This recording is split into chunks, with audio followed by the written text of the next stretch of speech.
Good evening and welcome to this special edition of Showtime TV. I'm your host, Omar Rashid. This is part 2 of the upcoming stage play that will be taking place Saturday, August 27, 2022, 7 p.m. at the Wilmington Drama League, which is located at 10 Wesley Boulevard, Wilmington, Delaware, 19802. Part 2 of this hit stage play, Three Men, Three Women, the stories of six strangers. Once again, be taking place August 27, 2022, and I have two very special guests joining me this evening. One, well, I'm going to let them introduce themselves and let the audience know what role they do in this play. Let's start off with Janice King, the birthday girl. Yeah, that's right. Hello, everyone. My name is Janice King, and I just celebrated my 65th birthday, so I'm still on cloud 9. I'm so happy. So, for the stage play, Three Men, Three Women by Omar Rashida, I am part of the production team. I am the stage manager, and my role is to ensure that I communicate well with everyone, that I help coordinate anything that needs to be coordinated, stage props, the crew, the cast, and that's my role in this play right now, and assisting Omar and all the members.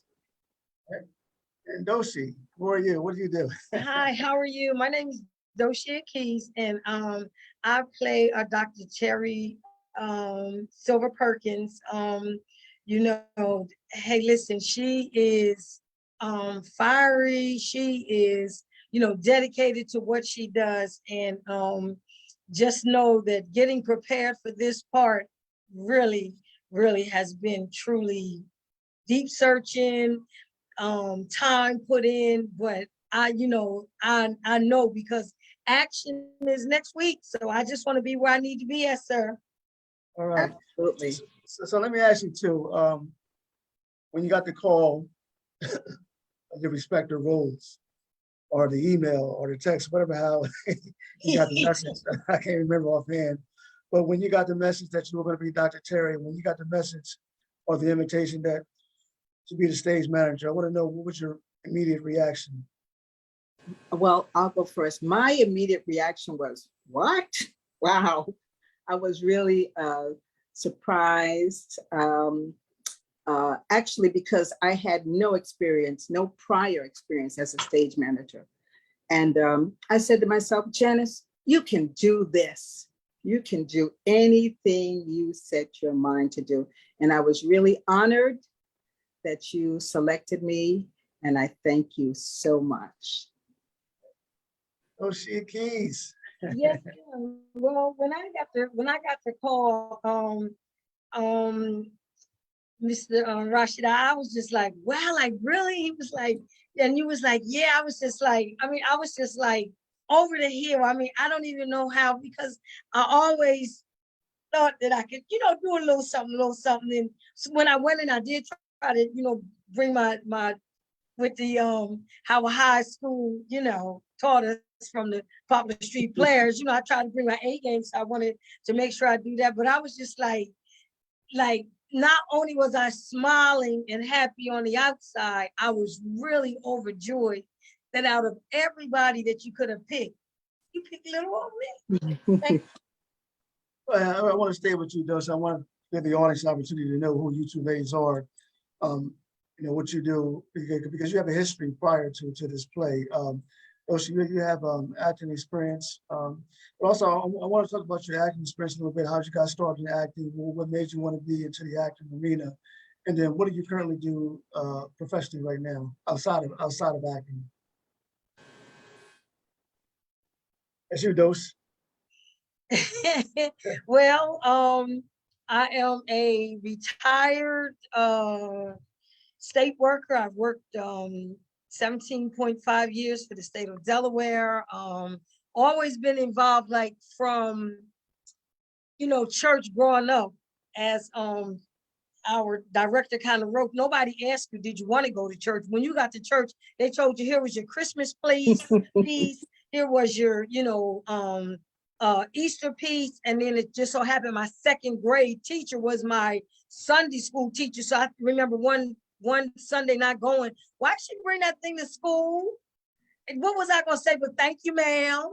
You know, so it all started for me in the church, and those presentations like that. And then, you know, back then they weren't microphones and all that. They said, speak up, speak up. We had public speaking in school.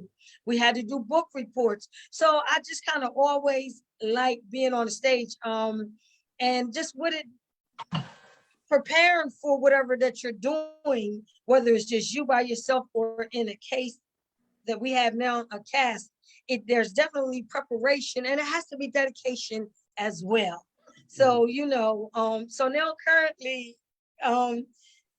Omar didn't know, but currently I am in the school system and I do teach. So, and, you know, was promoted to a different position as well, because now I get the opportunity to do that thing called reading and writing. So we get a chance to, I'm in a different role this year, and I'm really excited about that, because it's teaching our little people about, you know, being able to construct a sentence, and, you know, what a sentence looks like, and express yourself with words. And so I look forward to just finding ways to engage them, so that, you know, that they will then take over those roles of those of us that's getting as young as some of us are getting.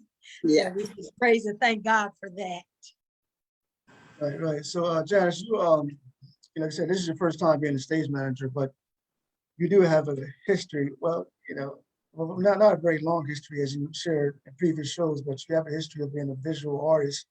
I want to, you to inform the audience, how you got involved with being a visual artist, as well as what do you do professionally outside, being a visual artist.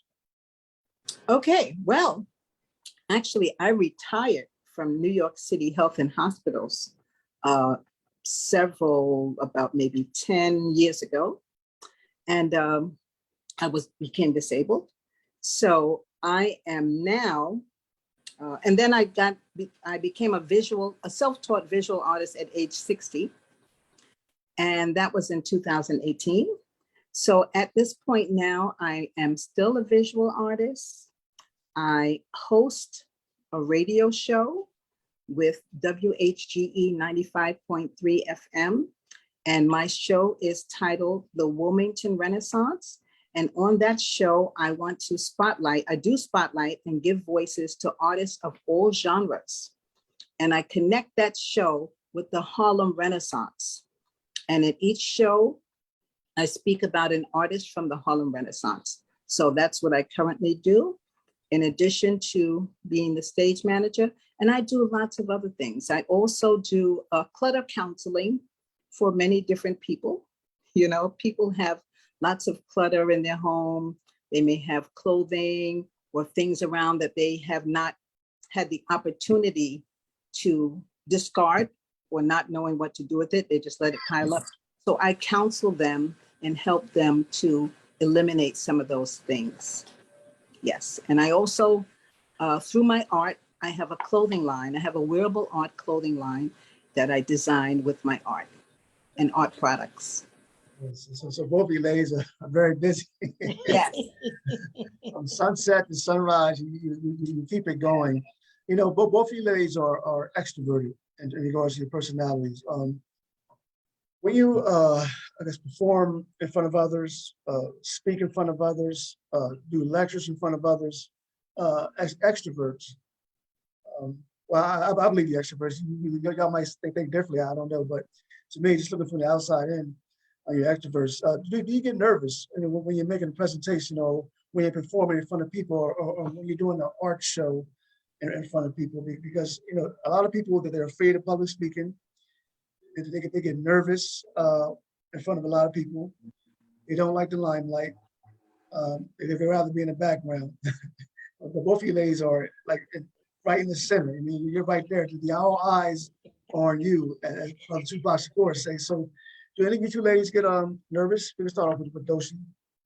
Well, listen, I'd be just nervous, but what I've done is I've certainly prayed about it, and I've went inside of Doshia for preparation, and preparation is studying, writing and rewriting it, and studying and rewriting it. I was and any piece of paper I get that I can rewrite it on, I don't rewrote it. Those are the ones that I'm struggling with. If something woke me up the other night, I'm trying to just do sleep. I just want to be sleepy because I always believe that when you go to perform, that you give people your best. So any performance that I've ever been a part of, I asked that out of those that were coming. I don't kept children up kind of late. I didn't mind it. Just had to swing them on past McDonald's. I know y'all don't want them to have it, but I had to have them something because I know it's way past dinner. And I thought it'd be a little bit on the panel to just say, hey, well, yeah, it was McDonald's again. But I do know that practice. But yes, sir. Back to nervous. Yes, sir. All right. Janice King. Yes, there are times that I do get nervous. I mean, not just with public speaking or being in the limelight, but after what I do actually is sort of center myself and say, you know what, just go with it. Give it your best shot, be attentive, be interesting, and do it.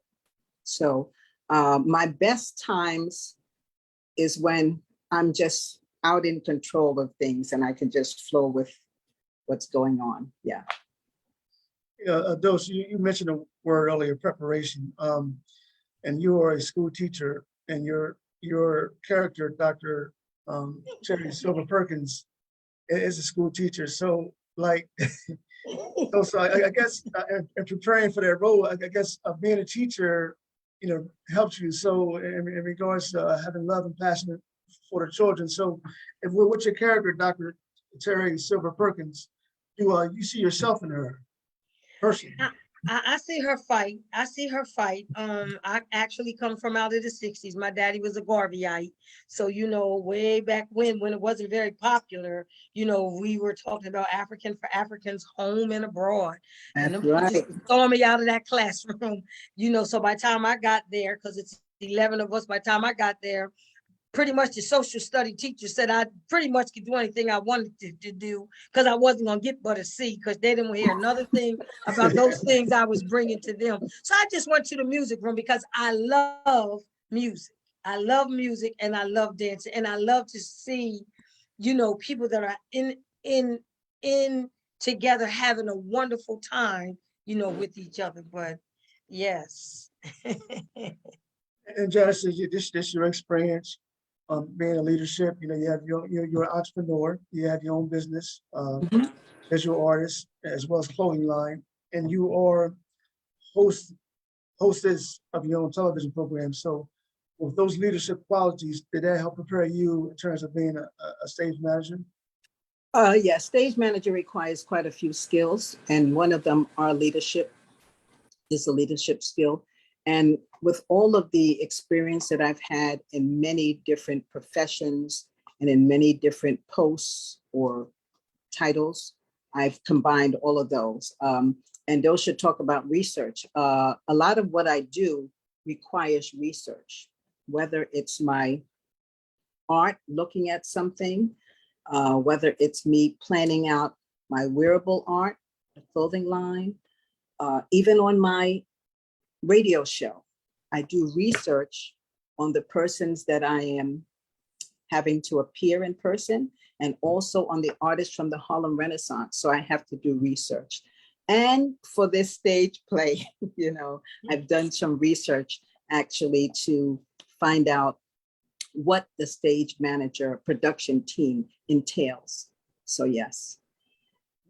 When you ladies receive the script,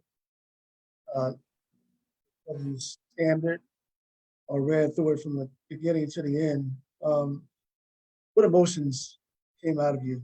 Anyone can start. I can tell you that I read the script about maybe 6 times, 7 times, and when I first read it, I'm like, okay, you have to read it again. I read it again in a couple of days. And many emotions came out because I can identify with each different aspect of each character and what they've experienced. So the emotions that came out, some of them are sadness, some are shock, some are maybe dismay, some are embarrassment, some are and happy. You know, there are several emotions that come up from this script for me, as well as I'm pretty sure for other people, you know, because I know some people that have experienced some of the things in the play, and I've experienced some. So, yeah. Ocean? Well, as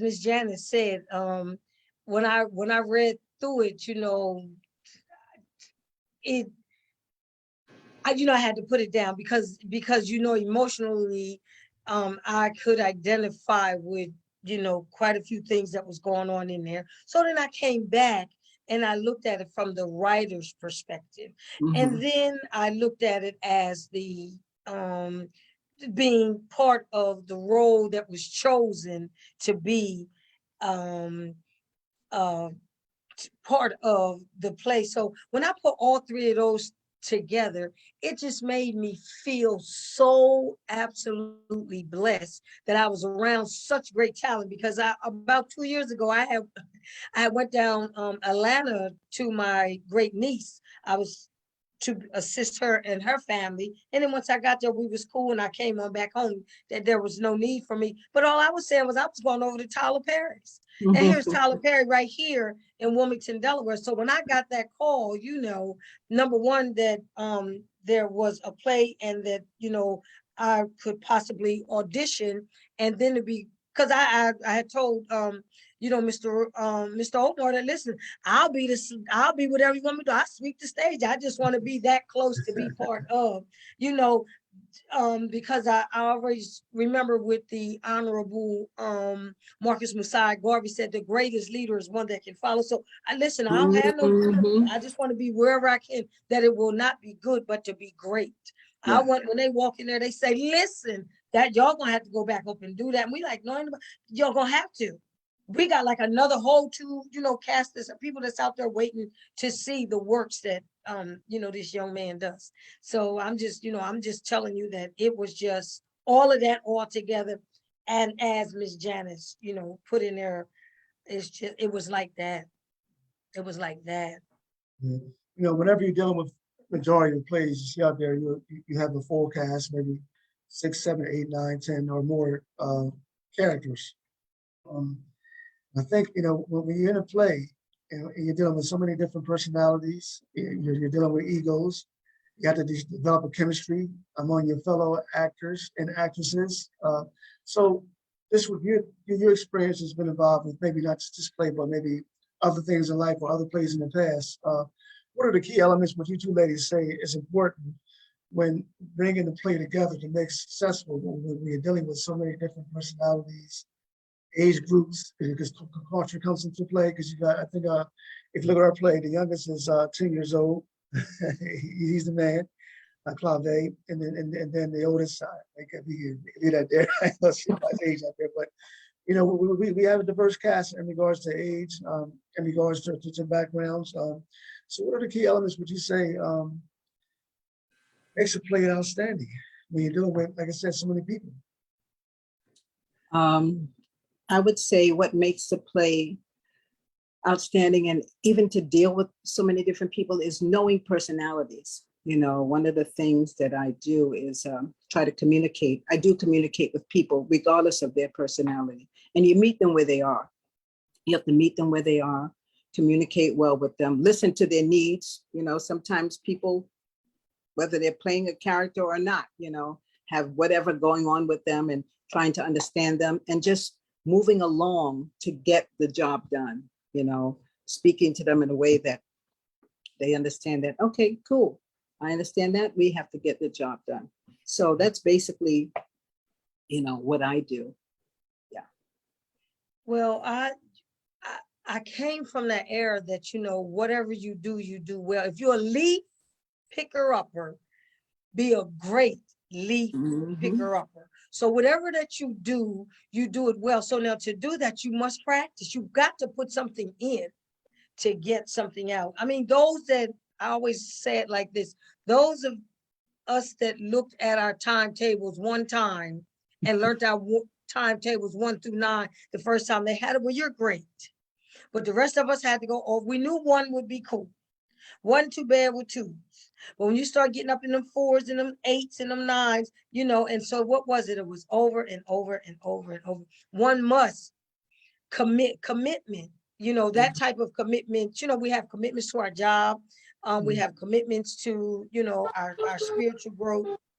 And we definitely have, you know, when we commit to something, we were taught that when you commit 100%. I mean, it's okay if you're not going to be there, something there's accountability. You know, hey, listen, I'm running a little bit late. Hey, this is what's going on, you know. But at the end of the day, coming together for the performance is really what it's all about, because there are pieces, but those pieces make a whole. And if a fraction is a third, but all together we make 1. So all of us together, that's what make it. It's not a 1, it's not a 2. It's all of us together cohesively saying, hey, have you internalized your part? You know, sometimes you have to internalize some things. Some things you got to say, wow, I'm really up on that right there. And I can guarantee you, those were the ones that I'm not going over and over trying to learn it. I got it. But there's some other ones you know, so guess what? I'm just still writing it. I'm still laughing about it, you know, just doing what has to do, because it's called preparation. I want to ask you too, Doshi, I want to ask you, is there a particular type of character that you absolutely refuse to play because of your morals and values? And Janice, I want to ask you, as a visual artist, is there a particular type of artwork that you may avoid doing because of your personal morals and values? So let's start off with Janice. Okay, I would say that so far I have not neglected to create any particular type of artwork, but because of my morals, values, and personal integrity, I would create artwork that is uplifting, that people can identify with, even though people identify with anything, because it depends on their personality. But I have not yet created any nudes. I don't think it's necessary for me to create a nude.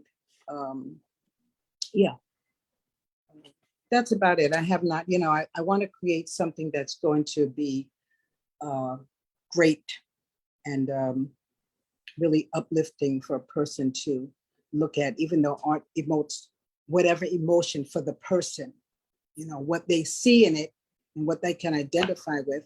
That's what I want to create. No one has ever asked me to create something dark, morbid, or anything like that. So yeah. Hey, Doshi, is there a particular role that, we lost Doshi for a second. I think she'll be back on. But I want to ask you, you know, your radio show, one of the things I love about it, because you do all genres, you know, from acting, dance, and music, Yes. visual arts. And sometimes when we think about the arts, but from my point of view, the visual arts maybe in last place in regards to people, you know, giving acknowledgement to visual artists. For example, for me, when I have my TV show, I would interview fellow actors and actresses. I would interview musicians and dancers. Or visual artists, that didn't come till later, till I started to recognize the value of visual artists. So as a visual artist, you see visual artists maybe not getting the same type of recognition that an actor or a dancer or a musician may get? They have not generally gotten the same type of recognition, only because I believe it's because so many people for so long have looked to the performing artists, you know, ones that get out there on the stage and attract all the crowds. So visual artists, of course, have been around for centuries, you know, way back since the beginning of time. People would draw or etch into stones, you know. So of course today, visual artists there are so many of us out here, you know, and whether we're painters, sculptors, you know, we create different things visually, and we don't get the recognition, unfortunately, that the other artists get, you know, like performing artists. Yeah. So, but we're still pushing. We haven't given up. Yeah. Definitely. Now, you know, you're originally from New York. I'm not sure when you came to Delaware. I want to ask you, what made you want to relocate from New York to Delaware? Okay, well, I was born and raised in New York. And for a long time, I did want to just move out of New York City, but trying to figure out where to go. Because I've traveled different places. I've, you know, been on cruises. I've stayed in, aside from going to other countries and islands, I have gone to like, I've been in Florida for a while. I was in Oklahoma for a while. I was in, where else was I?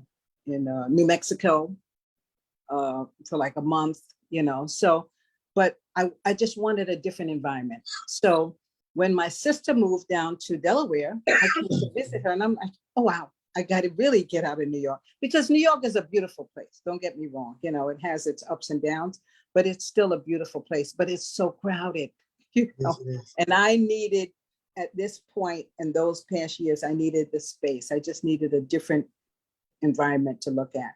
And so I came down here, and aside from my family in Smyrna, I knew no one in Wilmington Oh, at all. wow. No, I knew no one in Wilmington. But I purchased a property here as a rental, and I was staying in Smyrna. And then when I decided to move here after my tenants left, I became a self-taught visual artist at that time. And I went out and introduced myself to the community, and I love the art community. So yeah.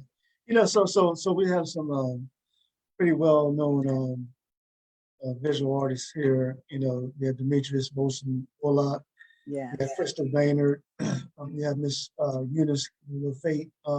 How did you go about meeting them? Was it you got Artscape with Connie Drummond, who's the Performing Arts Center? So I just very curious. When did you meet those fellow visual artists?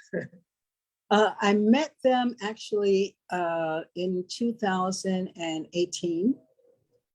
And what I did was I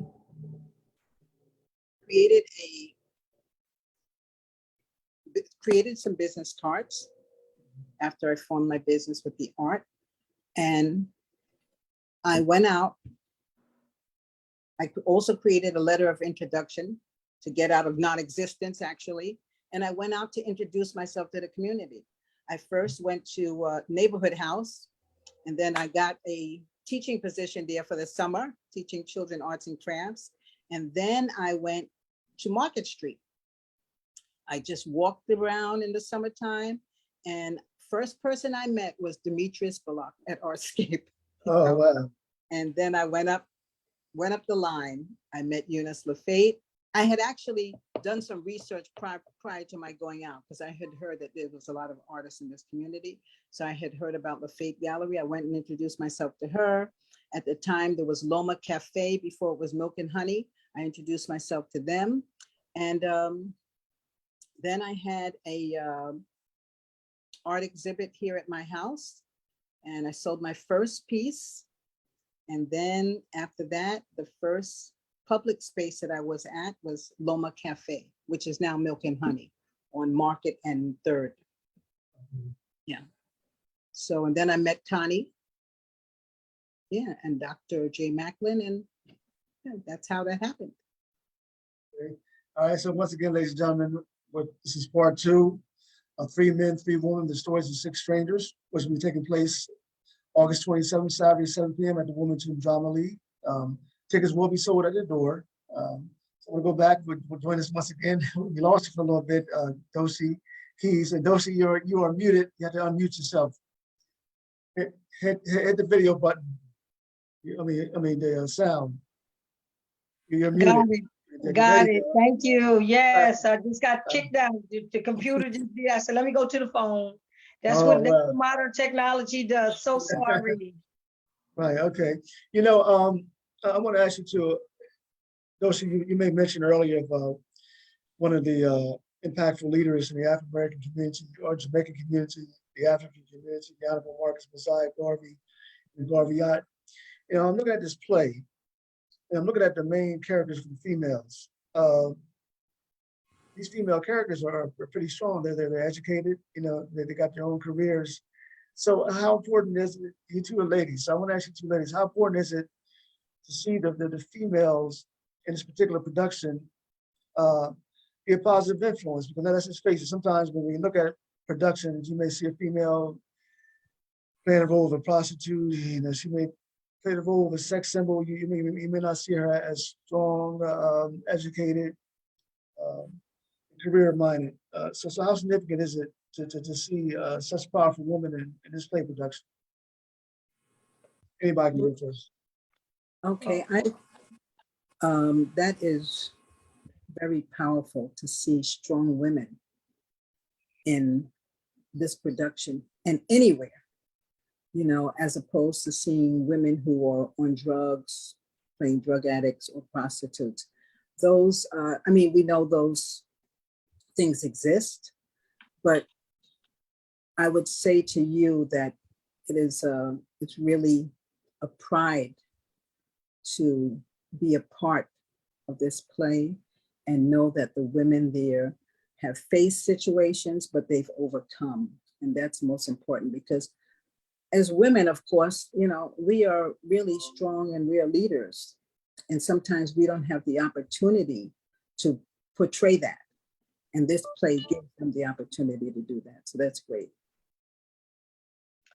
And I just say, the women that we stand on the shoulders of, I always like to say that we stand on some real strong shoulders of some real strong women, and that they made lots and lots and lots of sacrifices. Yep. So, you know, we say thank you, you know, Brother Omar, that when you made, you know, probably because there was strong women around you as well, and you seen that.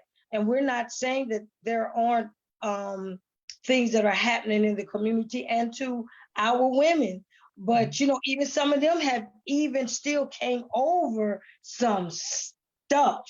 So yes, I mean, you know, that right there just says, you know, shows the resilience of what our people do and how we were taught. And you know, we always, you know, we say it now, but we know what it felt like to knock on the door, you know, for a cup of sugar, and nobody better not hear that I was next door to Miss King's house, you know what I mean, and got a cup of sugar the next day, because somebody, you know, because that was community. That's what we've done.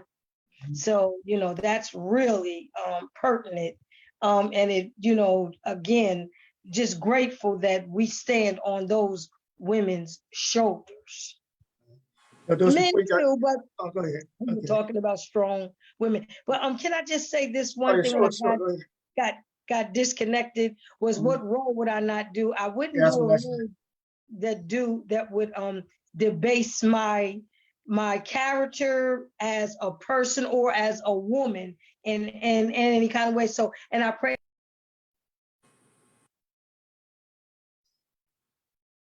Can't hear you. Your sound went off again. You gotta get your sound back on. There you go. Okay, it's back. Yeah, I can hear you now. Oh, okay. So I wouldn't do a role that would do any debasing me of any kind, or of a woman, and especially one of color.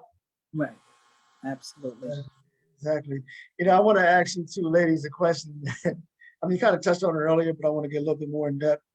You know, this is part two, so I want to ask you two ladies the same question I asked those who in part one. What reaction do you think that people in the audience are going to get when they come see the play?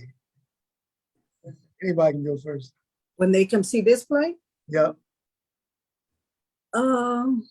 The reaction, number one, is going to be of excitement, because the audience does not know what to expect, first of all. And then as each character unfolds and talks about their, you know, from the script, the audience, I believe, will be quite shocked, probably, not too much, but there will be people that will be able to identify with what the characters are speaking about and what's going on in the play. Yeah, they will definitely be surprised, most likely. And some may be, it may be heartfelt for them because they will be able to relate to the experiences. Yeah. Okay, Dose? Well, I believe that out of each character that is there, somebody in that audience got a piece of that person's personality somewhere in there. Not that those things, they know of somebody, they've seen it. I believe that there will definitely be a connection to say, yeah, yeah, yeah. That's what really is what's going on. Mm-hmm. Really what's going on. It's not so far off to the left. Somebody say, nobody. This thing right here is real. That's what I'm gonna say. If I said anything about it, I say it's real. It's real, definitely. Yeah, I agree with you 100%. It is real. It happens all the time, yesterday, today, and most likely tomorrow. So it's real, yeah. You know, if I'm blessed, this play will go on tour, and I would love to go on Broadway. Janice, you've been from New York. What is the experience like watching plays in New York? Oh, wow. The experience for me was great because the first play, the first Broadway show that I went to see as a child was The Rockettes. And then I saw Hello, Dolly with Carol Channing and Pearl Bailey. So I was so excited. I wanted to be on stage at that time, you know. And even as a little girl, I was just so excited because that was my first experience there, you know, and all the lights in the city and all the people. And so I've seen many plays over time. You know, I've even seen James Earl Jones. A legend. Yeah, that was, oh my goodness, what did he play in? Don't Bother Me, I Can't Cope. Back then. Don't Bother Me, I believe I Can't Cope was the name of that play.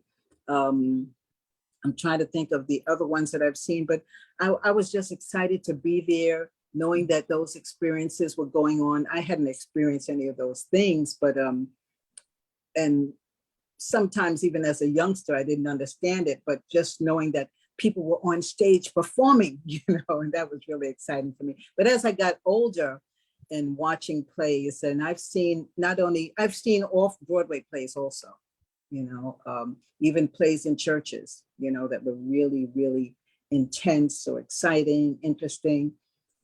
Even at my church that I used to go to at St. Paul with Reverend Youngblood, they put on many different plays, you know, and one big stage one was the Ma'afa, you know, of what occurred with us over in Africa many centuries ago, you know, so that was really deep. But I always loved plays. So now that I'm here in Delaware, seeing plays, you know, up close, and this one being a part of the production team is really exciting, and I'm really honored to have the opportunity. Yeah, thanks. Okay. So Dose, did you ever go to New York or Atlanta or outside of Delaware? I think some of the things that we started culturally. I mean, you know, we was kind of, I mean, I got it as an adult, but kind of like, you know, growing up in it, like I remember when Nikki Giovanni worked at People Settlement Association and she'd done a play there. Mm-hmm. And I was a part of that. And but you know, Daddy used to take us to cultural things. So I remember seeing like our first African dancers, you know, that came from Africa, and he had got us tickets and we was all lined up there. You know, it was just like, I mean, it's just like something about the stage. But one of the plays that stuck with me through the years was that Serafina. That play right there, I cried like a baby. I was in DC. I went to go see it. I know 3, if not 4 times. Wow. Until it left. I tell you, I mean, and you know, they had to create their scene. So you know, you had to feel that prison scene with not a bar there, and they made it happen.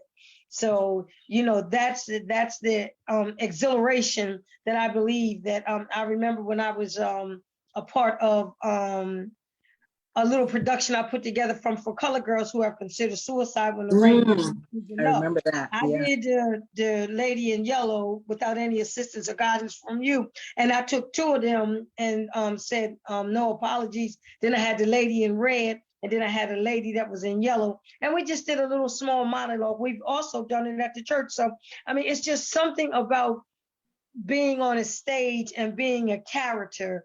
I just think, you know, like when I look at the Betty Davises and I look at the Lena Horne, you know, and you see them, that Dorothy Dandridge with her gorgeous self, you know, Yeah. that Judy Pace, oh my gosh. Yeah. You know what I mean? And I know those were, they want to call them, you know, Black exploitation, but guess what? They still even did it with class. Yes, they sure did. Absolutely. And I know they wanted to try to rip it all the way down. And as Miss Pam Grier said when she came, she said they were trying to rip it all the way off. That's all. I ain't going no further than that. You know, come on, y'all, come on. You know, but you know, Foxy was Foxy. Right. We still are just grateful. As Miss Janice said, to be a part of this production. So, you know, I'm just like, just want to be my absolute best and do my best. Yeah. Absolutely, absolutely. I want to ask you ladies, start off with Doshi, who were some of your, I know you probably got a whole list, but who are a few of your favorite actors and actresses? Wow. Well, that's Sidney Poitier is definitely, you know, one of mine. I did a report on him when I was in the 6th grade. I just know I was just good and in love with me some Sidney Poitier, but then when you read about his life, he came here, he couldn't speak English. He learned it through a gentleman that was he was a dishwasher. And so the gentleman used to come in and have a newspaper, and every day he gave him a newspaper and told him to read it. That's how he started learning, you know. Where is he from? He is from one of the islands. Is he Oh, okay. Bahamian? Oh, Yeah. He's from over, yes, originally. And but anyway, then of course, you know, we have the as I said, Betty Davis and Barbara Stanwyck and Dorothy Dandridge, and then coming on up that Viola Davis. You know, I mean, we just have such I name women, but definitely those men, the James Earl Jones, you know, John Singleton, you know, those people put into the screenwriting now that's going on now, they put in heartfelt emotion. There's no way, and I know, you know, I enjoy Tyler Perry, and I know sometimes they say, oh, it gets to, but he always puts a message in his movies. Right. It's a message. My dear might cut out, but it's a message in his movies and his shows. So, you know, those are just a few. All right. Yes, your turn. Okay, so some of my favorite actresses, Diane Carroll was one of my most favorite growing up, because that's what I remember when she first appeared on television as a child, people would say, oh, there's a colored person on TV. So, yeah. I watched her and Julia and James Earl Jones, you know, at that time also. Sidney Poitier, like Dosha said, I really liked him. He was so intense. He was so intense in his craft, you know, and so professional. I would say, let's see, Viola Davis is one. She's more contemporary. There are so many, you know, for me to name them. I don't want to leave anyone out. So there were so many that I just give my hat to and salute for their craft to be able to, whether they're on stage or on television or in a movie, you know, to perform to their best. Yeah. All right, and close it out. I want to ask you two ladies, start off with Janice. Why should people come out and see this play? Oh, people should come out and see this play, number one, because it is a play that everyone can identify with, number one. The cast is amazing, number two. It's written by Omar Rashida, number three, who has a history of being creative and playwriting. Number four, I would say that it's going to be great for people to come out and just get together and see what the cast puts on for them. You know, of course, we know there's many things that go on in life, but actually to see the cast and see how everything comes together. And it's going to be a great venue. Yeah. All right, Dose. And well, I say you should come out because I believe that you will come in one kind of way, being saying, what is it? What is it? But when you leave out, you'll be like, wow, yeah, that's right. That's right. I believe there's a lot of agreement of some things that are going on. And I believe we just have a cast that's passionate about what they do.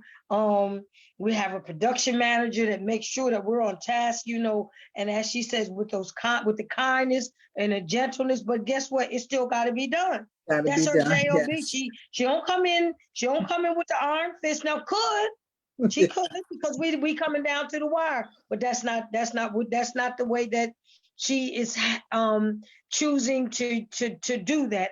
And you know, and even though we're down to what we got to do, so I'm just grateful that, listen, come on out, see storylines that I know somewhere along the line you will be a part of it, and we would love to engage you to be a part of us on August the 27th at the Delaware Drama League at 7 p.m. That's right. And All right, before you go, I just want to also reiterate what Dosha said. Yes, folks, come on out. You won't be disappointed. You will enjoy yourself. Definitely. August 27, 2022, Saturday, 7 p.m. at the Wilmington Drama League, 10 Wesley Boulevard, Wilmington, Delaware, 19802. Tickets, $30, general admission. If you want to reserve, you can email me, OMARRASHADA@yahoo.com, or you can just simply buy tickets at the door. Please like, subscribe, and share. Ladies, and thank you for being a guest. Thank you for Thank having you. us. Thank you so much. All right, Thank you. I appreciate it. All right, take care. Okay, All see right, everybody at thank the you. theater. Okay, thanks. All righty. We see Bye. you.